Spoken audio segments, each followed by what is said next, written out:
देश कोरोना की दूसरी लहर से जूझने में जी जान से जुट गया है। दुनिया भी अब भारत के साथ खड़ी नजर आ रही है। अब ऑक्सीजन और बाकी मेडिकल के जरूरी उपकरण शायद हमें जल्दी मिलने लगे और जरूरत पूरी हो जाए। लेकिन सवाल यह है कि हाँफते सिस्टम का क्या होगा। मद्रास हाईकोर्ट ने इसी सिस्टम पर कई सवाल खड़े किए हैं। कोर्ट ने चुनाव आयोग पर सख्त टिप्पणी की है। कोर्ट ने कहा, जब चुनावी रैलियां हो रही थी तब आप दूसरे ग्रह पर थे क्या? रैलियों के दौरान टूट रहे कोविड प्रोटोकॉल को आपने नहीं रोका। बिना सोशल डिस्टेंसिंग के चुनावी रैलियां होती रही। दूसरी लहर के लिए आप जिम्मेदार हैं। चुनाव आयोग के अफसरों पर तो संभवतः हत्या का मुकदमा चलना चाहिए। मद्रास हाईकोर्ट ही नहीं, दूसरी लहर में हालात बिगड़ने पर इलाहाबाद हाईकोर्ट, जबलपुर हाईकोर्ट और दिल्ली हाईकोर्ट भी सिस्टम को आईना दिखा रहे हैं, जिसका असर भी दिख रहा है। केंद्र सरकार ने एक प्रदेश से दूसरे प्रदेश में ऑक्सीजन पहुंचाने सेना के मालवाहक विमान, रेलवे के अमले को झोंक दिया है। 3 महीने के लिए ऑक्सीजन बनाने वाले उपकरणों को कस्टम ड्यूटी मुक्त कर दिया है। पीएम केयर फंड से जिलों में 551 ऑक्सीजन प्लांट लगाने राशि आवंटित हो गई है। इससे लगता है कि आने वाले दिनों में हम ऑक्सीजन में आत्मनिर्भर हो जाएंगे।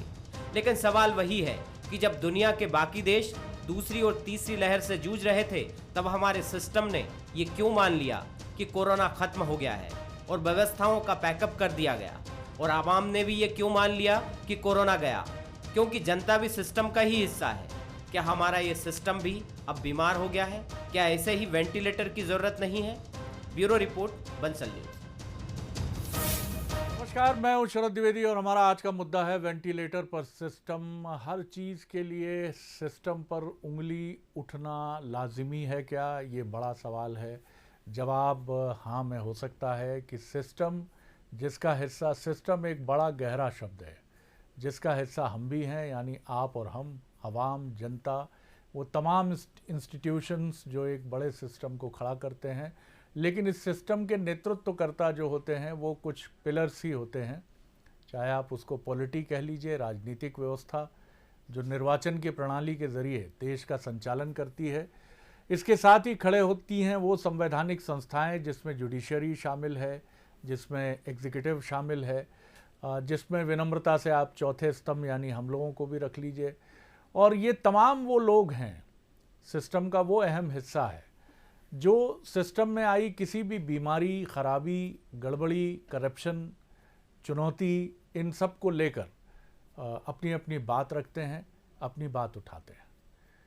ऐसा नहीं है कि तंत्र में अगर कोई चुनौती है तो आवाज़ तंत्र से नहीं आती है।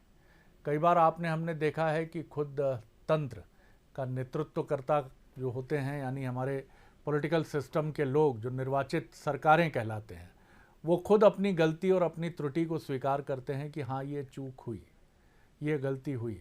कई बार अगर नेतृत्वकर्ता नहीं मानते हैं तो उसी सिस्टम यानी उसी सरकार में जुड़े जो लोग हैं वो उस चीज़ को लेकर उजागर करते हैं।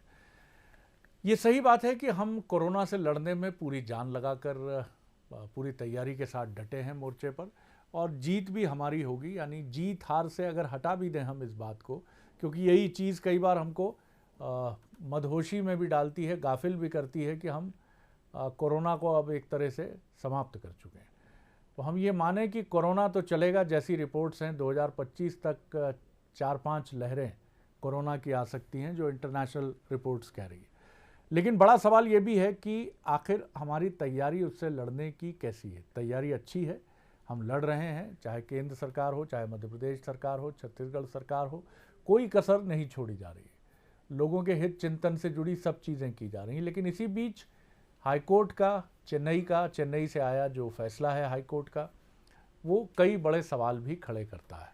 आखिर हमारा राजनीतिक तंत्र चुनाव नाम की इस व्यवस्था के सामने घुटने क्यों टेक देता है? सरकारें बदल जाएंगी, ये मत सोचिएगा कि ये ब्लेम सिर्फ बीजेपी के सर जाना चाहिए या किसी और पार्टी के सर जाना चाहिए।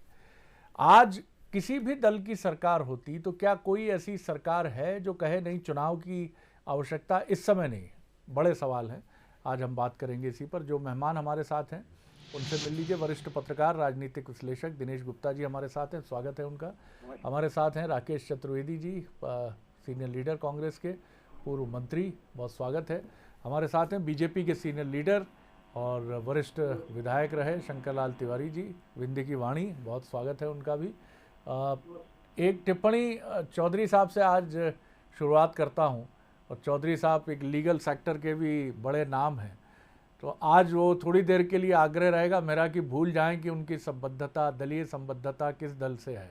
एक बड़े फलक पर ये बात करें कि चौधरी साहब क्यों चुनावी व्यवस्था के आगे राजनीतिक व्यवस्था घुटने टेक देती है।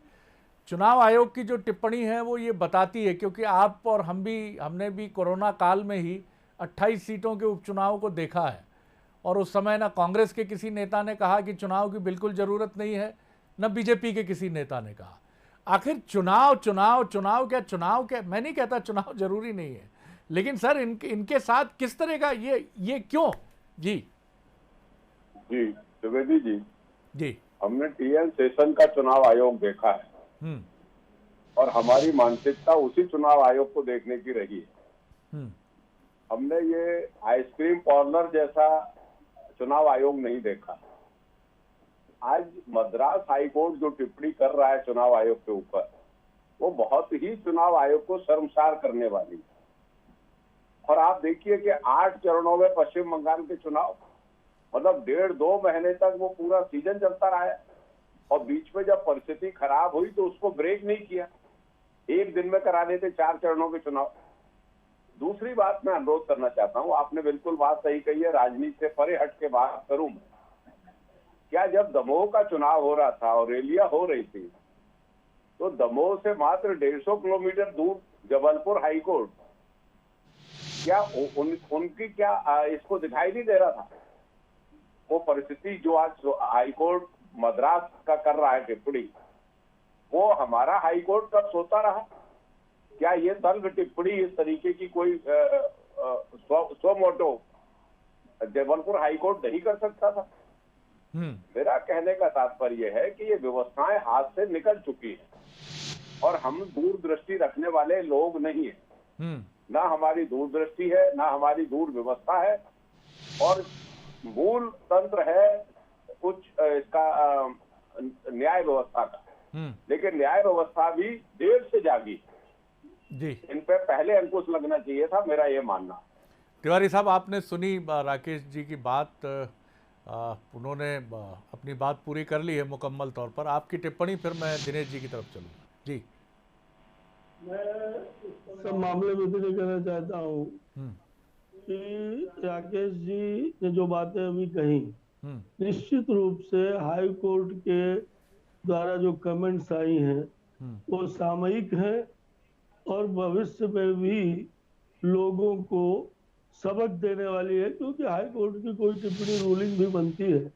और मैं नहीं समझ रहा था कि ये चुनाव के समय, चाहे आपने उपचुनाव की चर्चा की, चाहे आपने बंगाल चुनाव की चर्चा की, बंगाल के 7 अन्य राज्यों में भी चुनाव हुए हैं, जहाँ भी केरल में, पांडिचेरी में, जहाँ भी, ये चुनावों को जिस समय घोषणा की गई उस समय कोरोना की ये स्थिति नहीं थी। एक बात तो ये कहीं न कहीं अपन को उन सारी बातों को सच मानते हुए जो आदरणीय राकेश जी ने कही या हाई कोर्ट ने कही कि अपन को किसी न किसी तरह इस चैन को तोड़ना चाहिए था और चुनाव को रोकना चाहिए। हिंदुस्तान का संविधान, इस मामले में मैं राकेश जी से भी चाहूंगा कि वो अपना मार्गदर्शन देंगे। हिंदुस्तान के अंदर जो चुनाव आयोग है और जो नियम है, वो नियम ये है कि एक बार चुनाव यदि प्रारंभ हो गया तो उसे रोक पाना शायद संवैधानिक दृष्टि से काफी कठिनाई और क्रिटिकल भरा है, इसलिए मैंने राकेश जी की तरफ भी इशारा किया। पर इसके बावजूद जिस ढंग की परिस्थिति देश के अंदर थी, जिस ढंग की परिस्थिति बन रही है उन चुनावों के कारण और उसके बाद में, उस पर अगर बीच में कोई विचार होता तो मैं सोचता हूं कि यह विचार सरकारों के हाथ में नहीं था। मैं कहीं पक्ष नहीं ले रहा हूं, मैं आपकी कमेंट को याद किया हूं कि राजनीतिक फलक में नहीं जाना, और राकेश जी बैठे इसलिए मुझमें भी हिम्मत है कि राजनीतिक बातें कमी हो पाएंगी। पर कहीं ना कहीं इसमें सरकारों का रोल, जब तक चुनाव की घोषणा नहीं हुई थी तब तक तो एक बार हो सकता है चुनाव आयोग और सरकार के बीच में तमाम प्रकार के व्यवस्था तंत्र के लिए चर्चा होती हो, पर चुनाव आयोग की घोषणा के बाद चुनाव आयोग ही सब कुछ हो जाता है, और इसलिए या तो चुनाव आयोग को खुद संज्ञान लेना चाहिए था। जैसा कि अभी माननीय राकेश जी ने कहा कि हाई कोर्ट ने जिसने अभी संज्ञान लिया, ये जो बात अभी कही, ये मुद्दा सुप्रीम कोर्ट में भी उस समय शायद एक आधे माध्यम से चर्चा में आया था, मुझे याद है। और यदि उस समय चुनाव आयोग को कोई रोक सकता था तो वो न्यायिक संगठन ही थे, हाई कोर्ट सुप्रीम कोर्ट ही थे जो रोक सकती थी, न चीफ मिनिस्टर रोक सकते थे, मेरी समझ है, बिल्कुल तिवारी जी, गलत बोलूं तो सुधार, न जी, प्रधानमंत्री रोक सकते थे। और इस नाते मैं सोचता हूँ चूक हो चुकी है, अगर चूक मानी जाए, चाहे चुनाव आयोग की, चाहे संविधान के नियमों की। मेरे ख्याल से ये काफ़ी महत्वपूर्ण पॉइंट की तरफ आपने हम सबका ध्यान खींचा है कि हस्तक्षेप का अधिकार एक संवैधानिक व्यवस्था में हर एक इकाई को है, ख़ासतौर से जो भी लोकतंत्र में एम्पावर्ड इकाई है हमारी, चाहे वो माननीय न्यायालय हों, चुनाव आयोग हों। दिनेश जी, महत्वपूर्ण बात ये है जिसकी शुरुआत राकेश जी ने भी की, और मुझे बहुत अच्छा लगा कि शंकर लाल तिवारी जी ने उससे गरिमा से और आगे बढ़ाकर और उच्चता उसको देने का प्रयास किया। अगर हाईकोर्ट की एक टिप्पणी आई है, मद्रास हाईकोर्ट की, तो निर्वाचन आयोग उससे लड़ना उचित नहीं है, और ये परंपरा भी नहीं है संवैधानिक व्यवस्था में। लेकिन आप जवाब दे सकते हैं उसका कि हम भविष्य में इसका ध्यान रखेंगे। हो सकता है उसकी भी तैयारी चल रही हो, लेकिन ये भी एक जीवंतता है एक लोकतांत्रिक व्यवस्था में कि आप अपनी विवशताओं का हवाला भी दे सकते हैं और ये कमिटमेंट भी कर सकते हैं कि आगे से हम ये परिस्थितियां, क्योंकि ये बात ठीक है, जब चुनाव की घोषणा हुई तब कोरोना का ये विकराल रूप नहीं था, हम सभी गफलत में थे, हमारा तंत्र भी और हम आप सब लोग। लेकिन अब आगे क्या हो, इसको लेकर तो माननीय न्यायालय भी सतर्क रहें। जब आप एक पब्लिक इंटरेस्ट लिटिगेशन पर बड़े बड़े फैसले करते हैं, सुमोटो आप स्व प्रेरणा से आप नतीजों पर पहुंचकर अपनी रूलिंग सुनाते हैं, तो आप भी सतर्क रहिए। उधर हमारे निर्वाचन आयोग जैसी संस्थाएं भी क्या कहेंगे आप, क्या कहना? जी शरद जी, जो स्थितियां हैं वो असाधारण स्थितियां हैं। इस तरह की परिकल्पना कभी की नहीं गई कि ऐसे हालात होंगे। आप जो चुनाव की जो प्रक्रिया है उसमें भी आपात उपबंध है, और चुनाव आयोग को भी बहुत सारे अधिकार दिए गए। ऐसा नहीं है कि वो बीच में चुनाव की जो है प्रक्रिया नहीं रोक सकते। यदि डिस्ट्रिक्ट रिटर्निंग ऑफिसर ये लिख दे कि हमारे यहाँ स्थितियां ऐसी नहीं है कि हम वोटिंग करा सकें, तो मुझे नहीं लगता कि चुनाव आयोग उसको डिनाई कर सकता है, वो जबरन नहीं थोप सकता है। हमारे यहाँ है, लेकिन ये जो असाधारण स्थितियां हैं इसके लिए हमें आगे सोचना पड़ेगा, क्योंकि ये जो पैंडेमिक है बहुत जाने वाला नहीं है, अभी तुरंत जाने वाला नहीं है। अभी कई चुनाव हैं, जो चुनाव जिन राज्यों में हुए उसके बहुत सारे जो है कारण है कि सरकार क्यों नहीं कर सकती थी, क्या उसको करना चाहिए था, क्योंकि अल्टीमेटली आपको राष्ट्रपति शासन उसमें लगाना पड़ता, तो शायद वो जो है नहीं होंगे उस पक्ष में, उस परिस्थितियों में नहीं होंगे। लेकिन जो हमारा सिस्टम है वो इन सारी चीजों से लड़ने के लिए अपने स्वतंत्र है, कोई जरूरत नहीं किसी इंटरफेरेंस की किसी भी सिस्टम के लिए। आगे के लिए ये उपबंध जरूर करना चाहिए। यदि मान लीजिए राष्ट्रपति शासन नहीं लगाना चाहते हैं, तो क्या हम ऐसी सरकार को कंटिन्यू कर सकते हैं आगे? ऐसी कोई संवैधानिक व्यवस्था बना सकते हैं कि 6 महीने 2 महीने 3 महीने आगे बढ़ा सकते हैं क्या हम? अन्यथा हमारे अभी तक तो व्यवस्था ये कार्यकाल जी इतना तो हम कर सकते थे कि रैलियां रोक सकते थे। रैली रोकना भी निर्वाचन आयोग के अधिकार क्षेत्र में है। कम से कम आप ये कह सकते थे टैलिविजन का अधिक से अधिक इस्तेमाल करिए, सोशल मीडिया का करिए, फेसबुक पेजेस पर अपनी रैलियां आयोजित करिए, लोगों से आग्रह करिए, घर पर देखें। सर जी, आपने जिस सेशन वाले चुनाव आयोग का भी जो जिक्र हो रहा था, जो राकेश जी कर रहे थे, उस तरह का चुनाव आयोग नहीं है। मैंने कहा कि ये डिस्ट्रिक्ट रिटर्निंग ऑफिसर या ऑब्जर्वर इलेक्शन कमीशन का ये लिख देता कि ये रैली यहाँ नहीं होंगी, इतने लोगों से ज्यादा नहीं होगा। हमने देखा था अपने 28 सीटों के विधानसभा क्षेत्रों के उपचुनाव में लोग जो है कोई लिमिट नहीं थी उसमें, मास्क का उपयोग नहीं था। अभी भी देखा हमने जहाँ हो रहे हैं, तो संस्था की का जो मान रखना भी जो है राजनीतिक दलों का जो है एक अपना दायित्व है, और उसका पालन करना चाहिए। और देश के लोगों के लिए भी उनका ही दायित्व, कहीं ना कहीं चूक है वो हमारे पॉलिटिकल सिस्टम की है। बिल्कुल आपने ठीक कहा, और यही वजह है। तिवारी साहब, मैं आपकी तरफ भी आऊँगा, इसका उत्तर चाहूँगा आपसे, क्योंकि आपने वो समय देखा है। जी चलिए बोल लीजिए आप कुछ सेकंड्स। जी बोलिए। मैं आधा मिनट जी। आधा मिनट में कुल ये कहना चाहता था कि देखिए हमारे यहाँ का लोकतंत्र भी बहुत व्यापक है। आज सौभाग्य है कि राकेश जी बैठे हैं, दिनेश जी हमारे वरिष्ठ पत्रकार हैं और आप बैठे हो जस्टिस की कुर्सी में। आपने उपचुनाव की चर्चा मध्य प्रदेश की करी थी जी। इसी तरह के अन्य जगह जहाँ चुनाव हुआ, हमारे यहाँ अगर चुनाव जब उस समय हुए बंगाल के घोषणा, ये स्थिति कोरोना की नहीं थी, न इतना किसी के मन में कल्पना थी कि इसकी तेजी से और ये फैलेगा, इतना संख्यात्मक होगा। अगर चुनाव किसी कारण उस समय टाल दिए गए होते तो हमारा लोकतंत्र इतना व्यापक है कि तुरंत आरोप चुनाव आयोग पर लगाने लगता कि साहब सरकार की कठपुतली है चुनाव आयोग, और इसलिए मध्य प्रदेश में चुनाव आयोग उपचुनाव नहीं करा रहा। उस समय आरोप लगने शुरू हो गए। चलिए तिवारी जी, मेरा जो सवाल था वो यही सवाल था। एक छोटा सा, मैं आप सभी विद्वत सभा के समक्ष एक छोटा सा जो बिल्कुल सच्चा किस्सा है, और इस खाकसार से एक चीफ सेक्रेटरी ने, मध्य प्रदेश के एक्स चीफ सेक्रेटरी ने शेयर किया। 70 के दशक की बात है, एक कलेक्टर की बिना जानकारी के एक नायब तहसीलदार की पोस्टिंग उस जिले में कर दी जाती है। कलेक्टर महोदय, जो युवा कलेक्टर हैं, वो आपत्ति लेते हुए अपने कमिश्नर से बात करते हैं। कमिश्नर प्रमुख सचिव रेवेन्यू को जानकारी देते हैं, प्रमुख सचिव राजस्व जो है इसकी जानकारी चीफ सेक्रेटरी को देते हैं। चीफ सेक्रेटरी सीएम से मिलते हैं और कहते हैं सर ये उचित नहीं है, मान्य परंपराओं के विरुद्ध है, कलेक्टर की बिना जानकारी के एक नायब तहसीलदार की पोस्टिंग कर दी गई है। चीफ मिनिस्टर महोदय कहते हैं कि मेरा पॉलिटिकल कंपल्शन है, चीफ सेक्रेटरी साहब आप इसको समझिए, मैं किसी प्रेशर में हूं, मुझे ये करना ही पड़ेगा।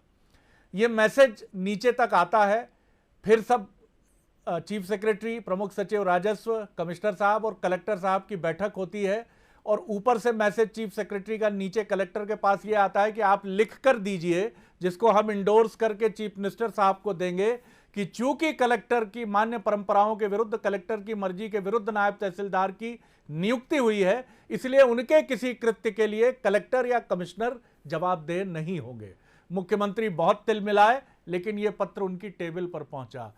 क्यों हरिवंश राय बच्चन की ये पंक्ति अब कौंधती है मन में कि वृद्धों से जब भी पूछा तो एक यही उत्तर पाया, अब न रहे वो पीने वाले, अब न रही वो मधुशाला। राकेश जी। बिल्कुल, आपका जो उदाहरण दिया है ये अवमूल्यन भी आया है, चाहे प्रशासनिक पदाधिकारियों में, चाहे राजनीतिक पदाधिकारी। और अब तो जो 70 की बात कर रहे हैं, तब से तो पानी बहुत निकल गया, शरद भी है। अब तो कुछ नॉर्म्स बचे हुए हैं, इन पे ही हम चलते रहे आगे और आगे बढ़े तो वही ईश्वर की कृपा होगी।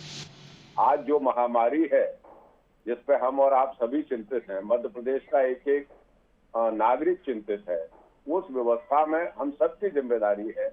देखिए सरकार की तो है जिम्मेदारी, उनकी दूरदृष्टि होना ही चाहिए, क्योंकि व्यवस्था तो अंततः उन्हें करना है, लेकिन हम लोगों की भी नैतिक जिम्मेदारी है कि इस भयावह स्थिति में हम सब प्रदेश की जनता के साथ हैं और हर संभव में मदद करेंगे।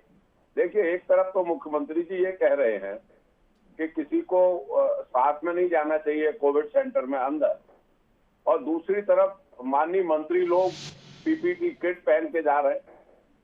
मेरा मानना यह है कि ये दिखावा करने के बजाय मुस्तकिल जमीनी हकीकत पर परिणाम दिखाएं। अब जब ऑक्सीजन की जरूरत हो, आपने ये उदाहरण दिया तो मुझे भी एक उदाहरण याद आ गया। सर मैं आता हूं, मैं लौटता हूं। राकेश जी, एक इस वक्त हमारे साथ चूंकि न्यायिक व्यवस्था की भी आज बात रही, तो हमारे साथ जस्टिस धीरज मिश्रा जी जुड़ गए हैं। धीरज जी, बहुत स्वागत करता हूं आपका बंसल न्यूज़ पर। धन्यवाद। और जिस तरह से अभी हमने जुडिशियल टिप्पणियां देखी हैं कोरोना को लेकर, वो बहुत स्वाभाविक हैं, लेकिन एक प्रश्न ज़रूर उठा है, और एक लोकतांत्रिक व्यवस्था में जस्टिस धीरज जी ये सवाल उठना वाजिब भी है कि क्या हमारी पूरे सिस्टम के जो सबसे महत्वपूर्ण कंपोनेंट्स हैं, जुडिशरी, पॉलिटिकल सिस्टम, हमारा एग्जीक्यूटिव, क्या कोरोना को लेकर सबका टाइमली इंटरवेंशन रहा है या हम सबसे चूक हुई है? निश्चित रूप से चूक हुई है, सभी संस्थाओं से चूक हुई है जी। सबसे अधिक चूक तो जिनके हाथ पे ये पूरा सिस्टम है, जो इसके लिए जिम्मेदार है, उनसे हुई है, और साथ साथ से जो सुपरिंटेंडेंस जिनका होना चाहिए था, जिनकी निगरानी होनी चाहिए था, उनसे भी बहुत गंभीर चूक हुई है मेरे हिसाब से जी। और जो जो टाइमली इंटरवेंशन होना चाहिए था उसमें काफी देर हो गई। जी जी, जिस तरह का फैसला मद्रास हाई कोर्ट का हमने देखा है, एक अपेक्षा ये भी उठती है मन में कि क्या माननीय न्यायालय पहले इस तरह के हस्तक्षेप को लेकर आगे बढ़ जाते और निर्वाचन आयोग से कह दिया जाता। देश की जनता के मन में भी ये प्रश्न है जस्टिस धीरज मिश्रा जी कि अगर माननीय सुप्रीम कोर्ट या किसी भी प्रदेश की हाई कोर्ट ये नोटिस लेकर, कॉग्निजेंस लेकर ये बात हो जाती कि अभी क्यों ना मुलतवी किया जाए, तो क्या ये बेहतर नहीं होता सर? नहीं, समस्या न्यायपालिका के समक्ष ये है जी कि चुनाव के घोषणा के बाद जो चुनाव की जो संचालन की पूरी जिम्मेदारी एक संवैधानिक संस्था है जी, चुनाव आयोग उस पे रहता है और बहुत सारे न्यायिक निर्णय है इस बारे में कि जहाँ एक बार चुनाव घोषणा होती है तो इंटरफेरेंस का जो स्कोप है वो काफी सीमित हो जाता है। मगर ये जो एक्सस्परेटेड जो आप कमेंट्स सुन रहे हैं और जिसको देखकर आपको मन में ये बात उठ रही है, वो तब हुई है जब ये पूरी चीजें जो है एकदम लाइमलाइट में पिछले एक पखवाड़े से जो देख रहे थे। एक तरफ तो कोरोना इतनी बड़ी तादाद में बढ़ते जा रहा था और दूसरी तरफ जिम्मेदार संवैधानिक पद पर आसीन लोग उस समस्त जो एक गाइडलाइंस है उसका उल्लंघन करते हुए चुनाव में भाग ले रहे थे। तो उससे एक्सस्परेट होकर के चाहे वो वेस्ट बंगाल के उच्च न्यायालय में हो या मद्रास उच्च न्यायालय में हो या और भी अन्य उच्च न्यायालयों ने बहुत ही देखी है ये कटु टिप्पणी की है। जी, वो देखने जी। में कटु लग सकती है मगर हम उसकी मंशा को समझना चाहिए कि कौन से परिस्थितियों में उन्हें ये करना पड़ा। बिल्कुल ठीक है सर। और आगे हम ये भी अपेक्षा रख सकते हैं कि जिस तरह की असाधारण स्थितियां हैं, आगे शायद कुछ और जो ऐसे फैसले हों जिनको माननीय न्यायालय को ऐसा लगे कि ये जनहित में उठाने हैं, तो वो हम देख सकते हैं। निश्चित रूप से वर्तमान परिस्थितियों में न्यायपालिका ही एक ऐसा एकमात्र संस्था है जिससे हमें अपेक्षा रखनी चाहिए। बिल्कुल बिल्कुल, बहुत धन्यवाद करता हूं सर, बहुत धन्यवाद जस्टिस धीरेन्द्र मिश्रा, जिनका ये किसी सिल्वर लाइनिंग की तरह है उनकी ये बात। और ये हमने देखा है कि सुप्रीम कोर्ट जैसी सर्वोच्च संस्था को भी ये कहना पड़ता है कि आप अपना हर मसला लेकर हमारे पास चले आते हैं।